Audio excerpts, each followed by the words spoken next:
For 7 months, Isaiah Thomas waited. He was forced to watch as his Celtics were eliminated from the playoffs, rendered powerless by a nasty hip injury.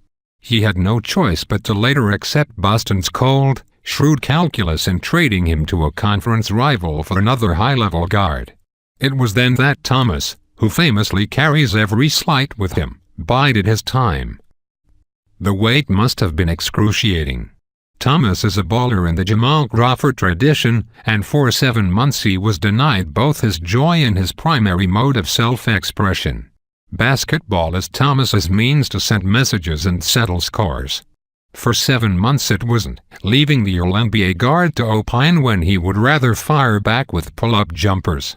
The calendar year would turn over before Thomas, who last saw game action in mid-May, would again have the chance to prove himself. Every game that Thomas plays comes loaded with baggage. Those slights, it turns out, pile up, but every game he plays for the Cavaliers especially so. That's what makes his fast start in Cleveland so encouraging. Ejection against the Timberwolves aside, Thomas has played about as well as could be reasonably expected as his first 3 games back from a major hip injury. He is, by most accounts, well ahead of schedule, not only in the timing of his return, but in his demonstration of the quickness and body control that make Thomas such a spectacular player. At the same time, it's clear that Thomas doesn't yet have complete control of his usual faculties. Occasionally you'll see him hung up on a defender he would otherwise blow by.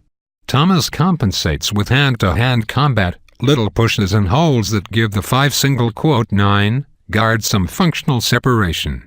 It was easy to forget in Thomas's 7 months away just how much his game is defined by physical strength.